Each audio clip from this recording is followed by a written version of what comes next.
Gloire au Seigneur Jésus, notre Sauveur par qui nous sommes debout ce matin, car il a rendu possible la suite de notre pèlerinage.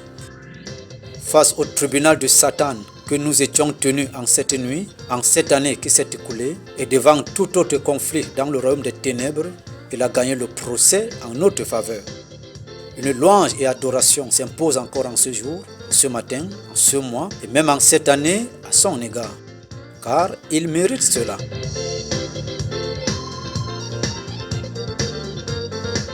Bien-aimés, nous sommes dans notre émission Il est temps, le temps de prendre sa place, de donner la place à chaque chose et d'agir, car Dieu a besoin de tout un chacun, quelle que soit sa nature, son état ou alors son domaine de fonctionnement. Tous, nous sommes utiles à Dieu et même les uns les autres.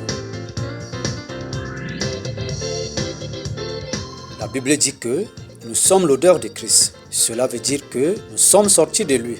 Donc laissons que Christ vive en nous à travers sa parole. Et nous serons réellement ses enfants, ses disciples, son peuple et ses bien-aimés. Chaque personne peut créer une ambiance d'amour, d'attitude, d'attirance, de devenir utile dans son cadre.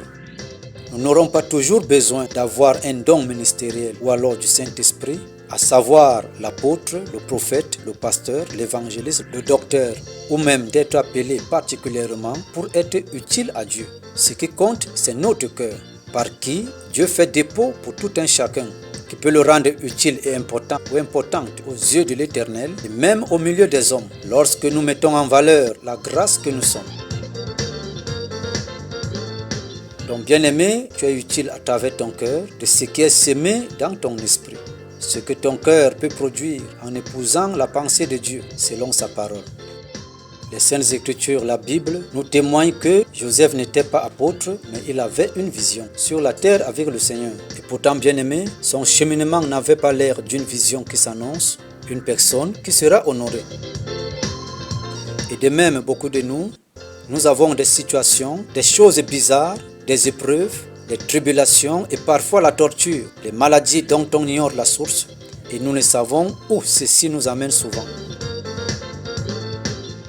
Retenons ceci. Croyons en Jésus, gardons la foi et persévérons. Ouvrons simplement notre cœur au Seigneur et laissons-nous aller. Laissons-le agir, il connaît toutes choses, car Dieu ne se trompe pas.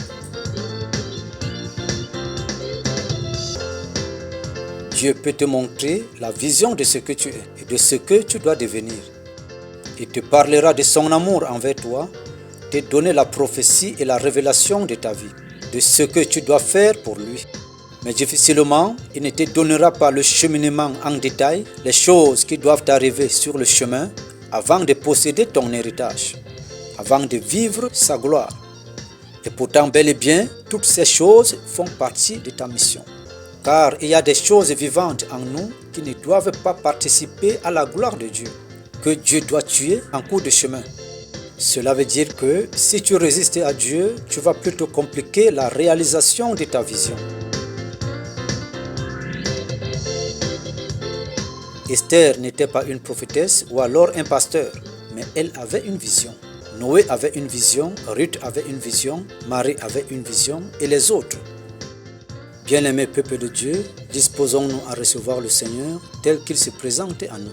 Gardons et entretenons notre foi dans la persévérance et nous accomplirons les desseins du Seigneur, la vision que nous portons.